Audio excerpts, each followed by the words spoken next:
Welcome friends. So, we are discussing about how to manage our portfolio in the international arena. We discussed that there are multiple markets available to you. You need to decide how you are going to decide where are you going to file your patents. And this is the answer of our second question, that where to file. Now, we all know that patents have a particular life. The exclusive right available to you is only for a particular period. After that period is over, then you will cease to have those exclusive rights.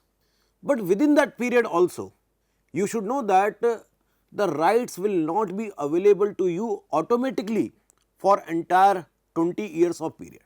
For that also, you need to do something, then only your rights will remain live. Otherwise, you will cease to have those exclusive right even within 20 years period.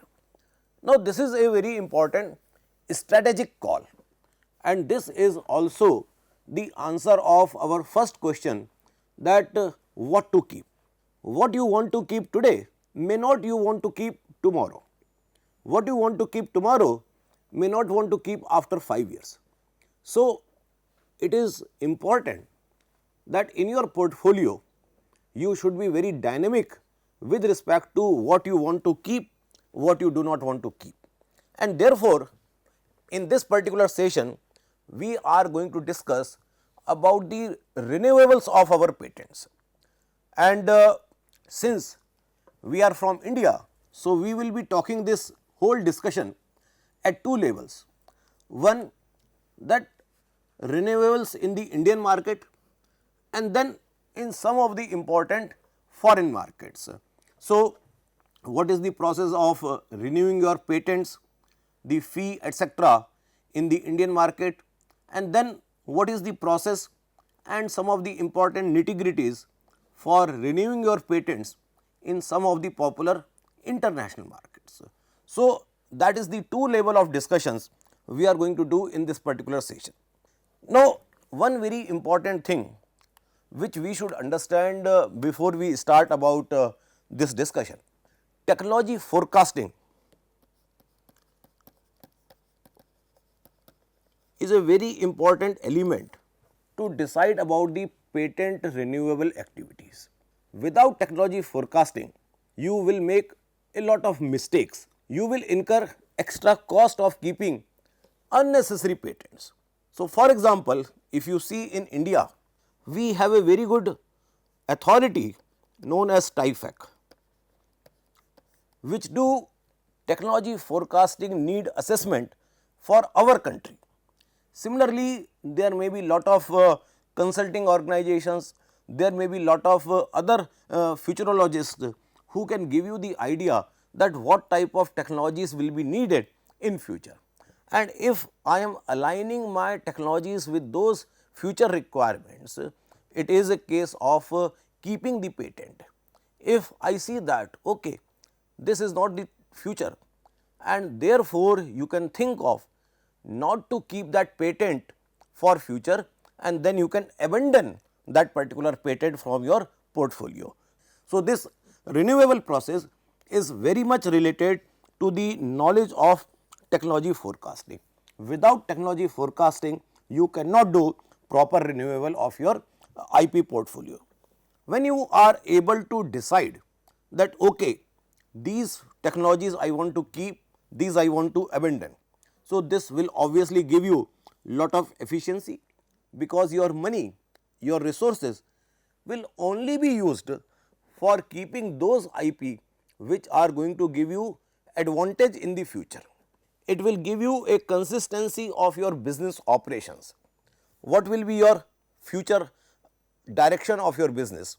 So, it will be in alignment with that, and it will help you in cost effectiveness, improved quality control about your entire IP portfolio. So, most of the organizations, when they go to a particular number of, but this whole activity is only possible when you have a critical mass of IP in your portfolio. If you have 5 IPs, 10 IPs, then probably this is not so expensive activity for you.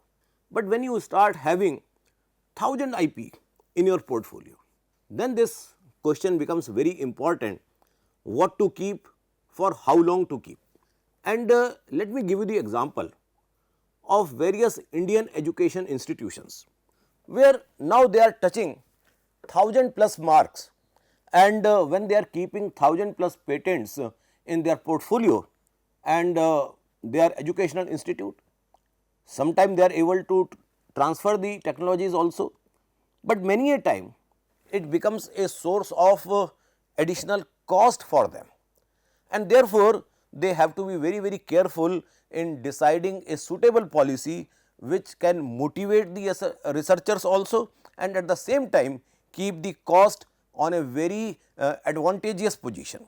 So that is how the point is mentioned that we should have a single entity or authority in my organization. Like in most of the educational institutions, there is a IP office or technology transfer office. So that IP, TT office, these offices generally take care of the entire IP portfolio management, and they also look after its future scope, that what will be the future scope of these technologies, should we keep them or should we not keep them. Now, when I speak specifically about patent renewable process in India, here we all know that patents are applicable for 20 years. We also know that when you file your patent, this is your filing date, and then grant will take place after some time. For example, from filing to grant, it is taking, let us say, 3 years. Patent is valid for 20 years. The exclusive right which are available to you, these are for 20 years. But those rights are available to you from the date of filing. This is the overall period. So, out of 20 years, 3 years are lost during the period of getting the grant of the patent. However, we have already told you, discussed this point, that all the benefits related to your patent you can enjoy from the date of filing only. From the date of filing only, you can enjoy all the benefits which are available to you. So, up to 3rd year, when your patent is not granted, there is no question of renewing your patent. But as soon as your patent is granted in 3rd year, for example, it will come a question of renewing your patent. So, here you have to start renewing process, and from the 2nd year onwards, you have to pay your renewable fee as per the rates applicable for annual payment and which are applicable to your particular case, because there are different types of cases. If you are education institute, if you are a startup, if you are a large company, if you are an individual. So, we are going to discuss the complete rate list also, but the payment of renewable will be started only after the grant of your patent has happened, and that you have to pay every year till 20th year. As you cross slabs, let us say first slab of, let us say, 4 to 6 year, then 6 to 10 year, then 11 to 15 year, and then 16 to 20 years. So, as you keep crossing these slabs, the rate will start increasing, and therefore, if you are reaching, let us say, to 19th year of your patent, the rate will be much higher. We can discuss that these rates are like in case of India, because now most of the filing are electronic filing. So, during this 16 to 20th period, rates are at the rate of 40,000 rupees per year. So, even for a large company, this is a big amount, and if you are having a portfolio of let us say 100 patents and all those patents are running in their 16th to 20th year, for every patent you have to pay 40,000 rupees per year. You can understand this is going to be a really huge cost. So, you need to be very careful that should I keep this patent, I have taken the advantage of this patent research and development and now the technology has already moved ahead or there is no market available for this technology. So, there is no need to keep this patent protected. So, that is why it is important because of this cost, only because of this cost this question is coming to decide about which patent to keep. Imagine there is no cost of keeping your patent, only once you have applied the fee which is applicable at that time, that fee is only applicable during the entire life of the patent. Everybody will keep the patent for 20 years. Then this whole lecture of today has no meaning. The meaning of this lecture is only because there is a cost associated with keeping the patent, or you can say there is a cost associated for maintaining the patent, you can put that way. So, if you want to maintain your rights for 20 years, you have to pay annual charges to the patent office for maintaining your patent.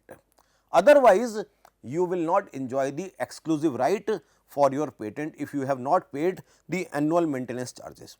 So, like we in India, renewal fees for patents must be paid before the relevant year's expiration.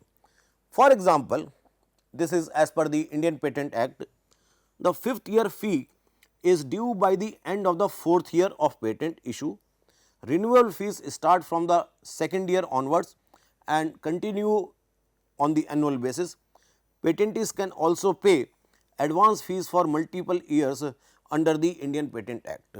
So, if I want that I may not be able to remember that when the patent renewal fee is due, I can have a option of paying in advance also. But generally organizations do not do that because they do not know what type of technological changes may happen and whether the protection for that time is actually needed or not needed. So, generally organizations do not take the advantage of this advance payment of patent fee. Now, sometime it happens that your payment is due in the month of let us say February of a particular year. Now, you because of your other commitments, if you do not have a dedicated centralized system. Now, here comes the benefit of centralized system. Like in the first slide, we said that there is a single entity authority looking after entire renewable process. That is the meaning of centralization in this particular case. But for example, if we do not have a centralized system in the organization, we do not have something like IPR cell or technology development cell or a separate R&D section in the organization. So, it is possible that you may miss the renewable dates. Here comes the role of your patent attorneys also, because they will keep reminding you that okay, your renewable is due in this particular month, you have to pay the fee, you have to pay the fee and so on. But consider a startup where a startup is busy in its own activities. Consider an individual who is doing everything on his or her own. So, in these cases it is very much likely that you may miss your due date for payment for renewal process. So, Indian Patent Act gives you opportunity of 6-month extension. However, this 6-month extension does not come for free. There is a penalty clause associated with this and you have to pay that penalty charges, and if you are ready to pay the penalty charges and those penalty charges within this 6 months, then again you can have your patents live, again your patent becomes active. Otherwise, you will not have the active patent and it will be abandoned and it will become a property of the public domain. Anybody can use your patent without your permissions.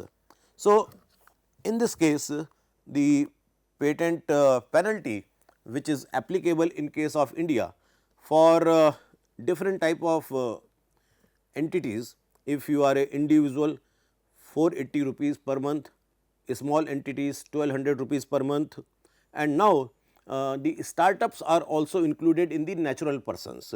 So, that is there, and the large corporations are in the 2400. So, penalty is there, but I think you all will agree that the penalty is just peanuts. So, you should, in fact, even why should you waste money in buying the peanuts even. So, point is that one should not think of paying the late fee. It means if you are paying late fee, your portfolio management is not efficient. On one side we are talking of efficiency and cost effectiveness in portfolio management, and on the other side if I am paying late fee, it means two things are not matching with each other. So, therefore, I say that we should avoid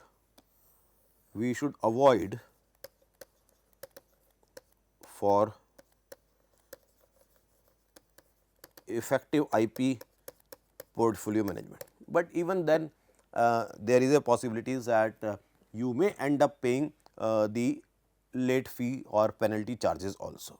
And similarly, there is a slight hike for the physical filing, but as I already told you, government is continuously discouraging the physical filing or any kind of paperwork. So, in our Indian Patent Office, it's a majority of patents which are coming under the electronic version. So, only this first column or first table is more applicable at this moment. Now, if the patent is granted later than 2 years from the date of filing of the application, the pending fee payment has to be made within a period of 3 months from the date of patent grant as mentioned in the patent registration. So, if let us say if patent is granted in the 4th year, let us say 4th year in the month of January. So, as soon as the patent is granted and from the 2nd year onwards, you have to pay your patent annual fee. So, generally let me tell you what happens practically, because for every other year you have to pay only 1 year's charge annually. But when the patent grant is delayed, it happens in 4th, 5th year, then there becomes a accumulation cost, because the renewal charges are applicable from 2nd year onwards. So, you may sometime have to pay for 2 years, 3 years, and then there comes a question that during this time we were not sure whether the patent was granted to us or not, and that becomes a slightly higher amount.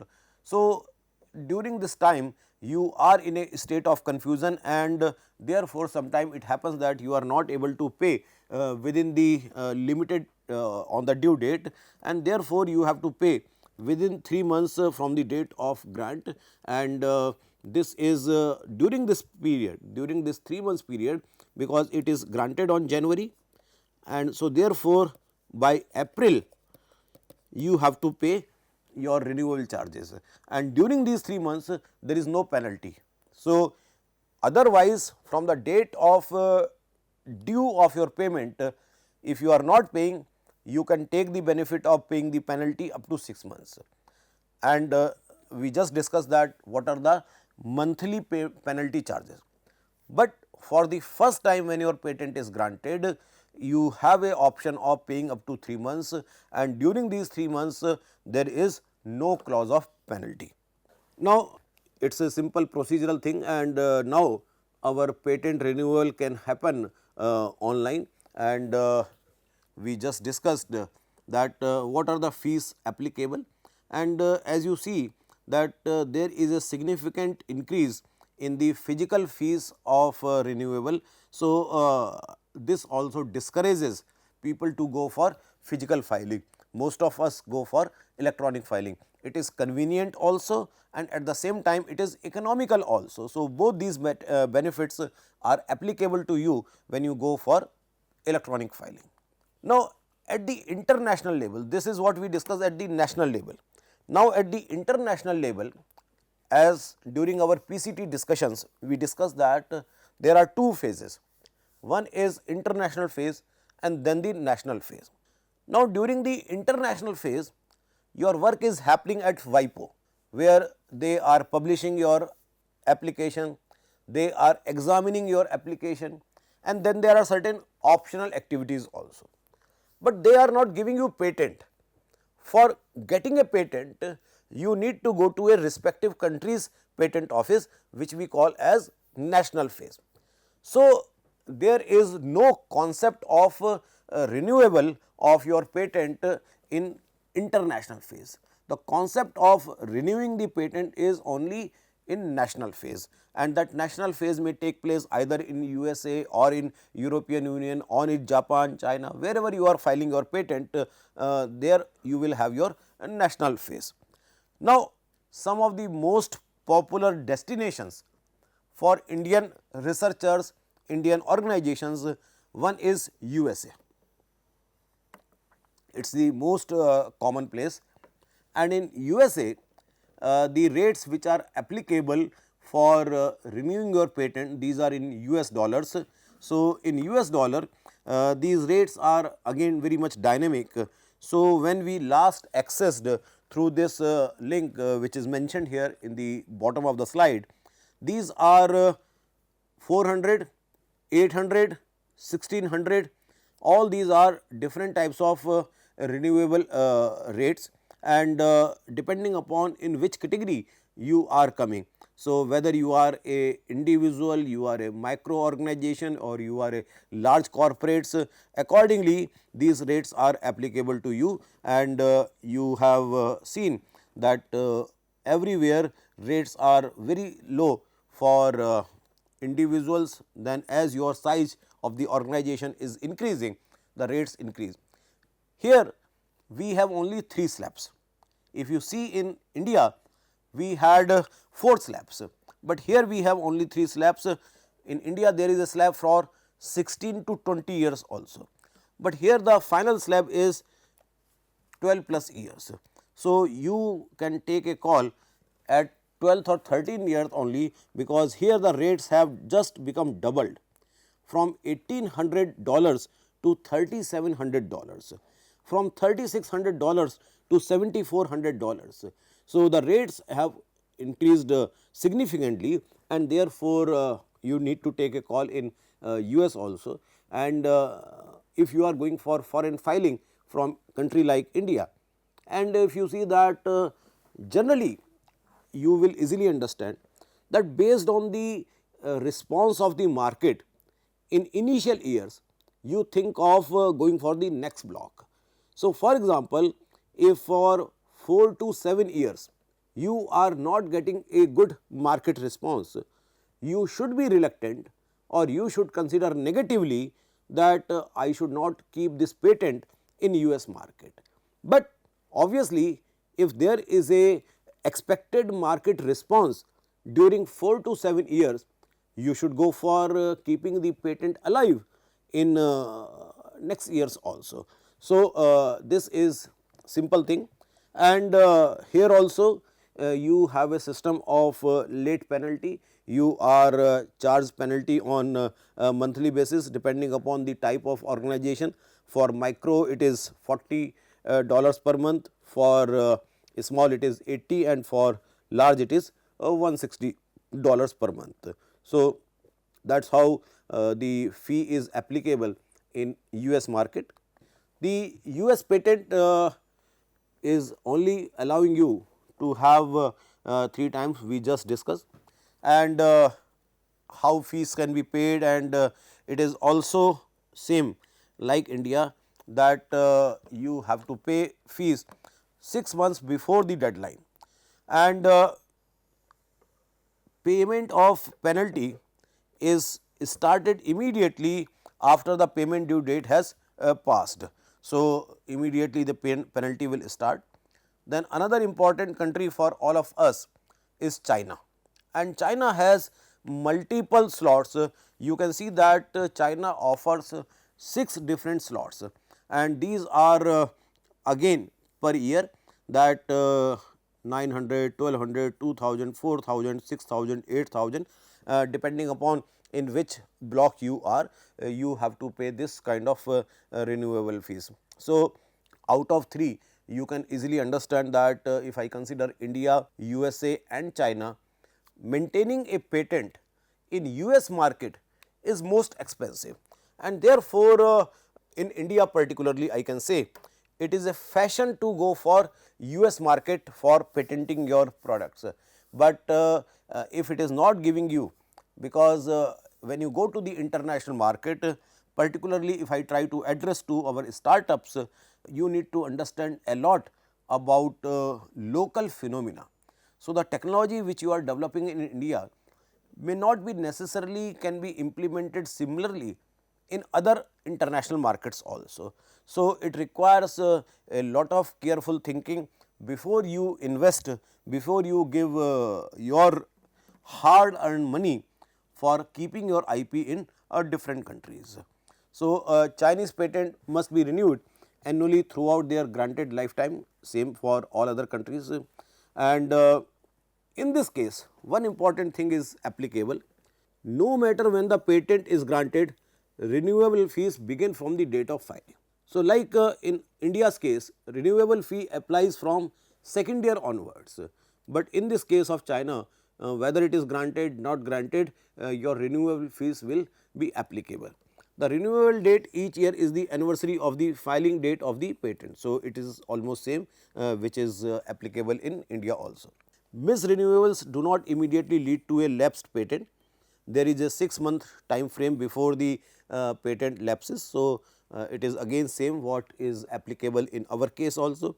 In this 6-month period, the renewable fees can be paid as long as it is accompanied by penalty fee, and the penalty fee here is 25% of the associated renewal fee. So, here penalty fee keeps changing as per your slots.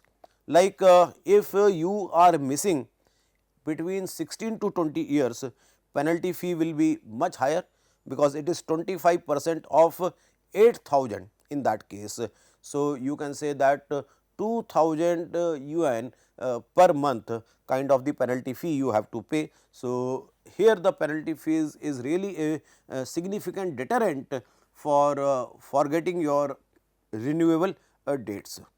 Now, if we see this comparative analysis of cost before and after centralization of patent renewals and translation.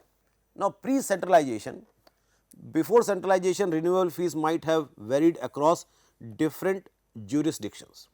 Now, since we are having one single, you can say, office, and that single office is taking care of all the renewable activities. So, there is only one type of cost applicable, whether I am in north, south, wherever. Translation expenses, patent translation could be costly, especially if multiple languages were involved.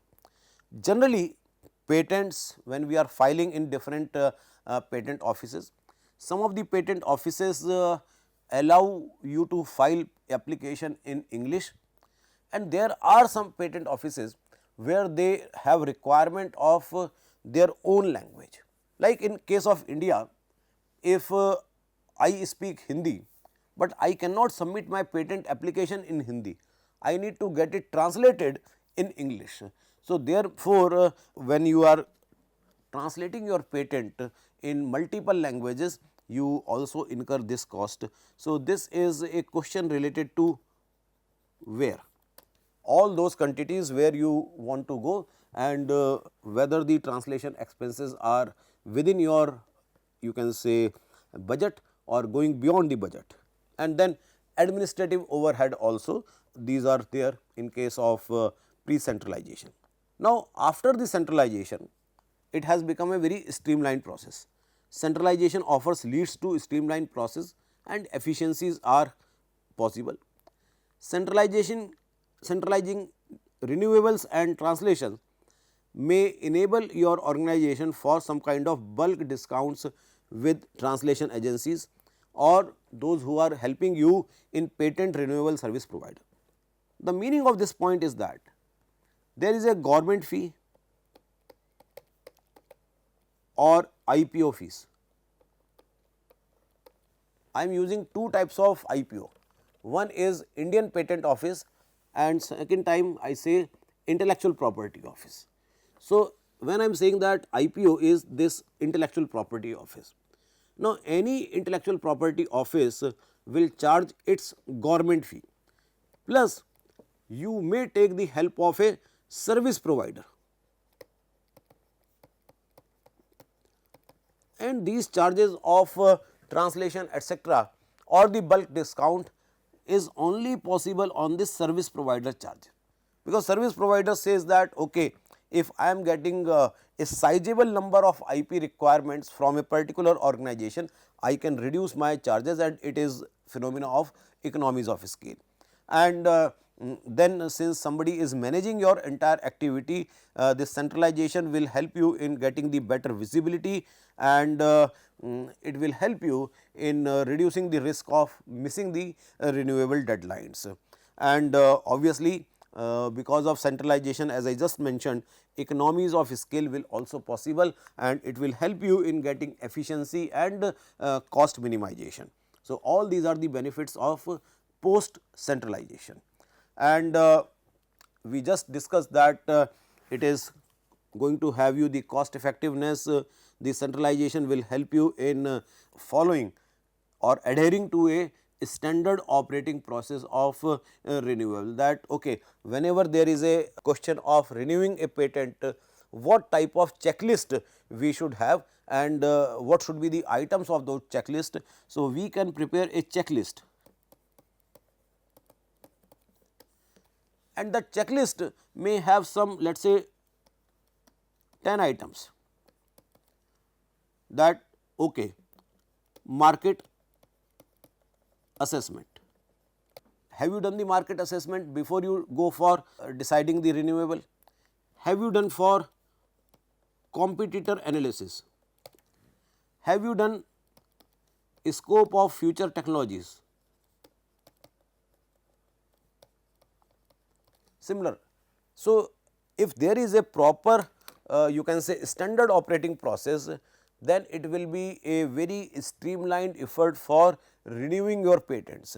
Otherwise, we may take lot of decisions on the basis of our intuitions, on the basis of my own hunch, that okay, this will work, this will not work, should I go for this, should I not go for this. So, in a more objective way, we should have a proper checklist, and then it will be a transparent process for renewing your patent applications. So, finally, we discussed that the process of putting the renewable application is a very strategic issue, whether you are doing in India or overseas. If you are doing it through centralization process, where you are hiring the agency which is helping you in centralization activities, it is going to be economical also. But you should be very careful that what are the criteria on the basis of which you are going to decide, okay, we will go for renewing the patent. It is quite possible that you may renew a patent in India, but may not renew the same patent in America, because you see that in American market, for example, in robotics, generally people show that Japan is the leading country, and America follows whatever inventions are happening in Japan, those are being followed in America. So, in Japan, I may think okay, after 10 years this technology is now obsolete, new technology is coming. So, I may not like to keep my patent of a robot in Japan after 10 years, but I may still be holding the same patent in America, because there may be 5 more years the same technology will work in the field of robot in America. So, that is how the important point is that you should not think that it should be universally available or it is universally not available. It is a very specific issue, that which patent is available in which market at what time. So, that is what we discussed in this particular session. With this, we come to end of this video. Thank you very much.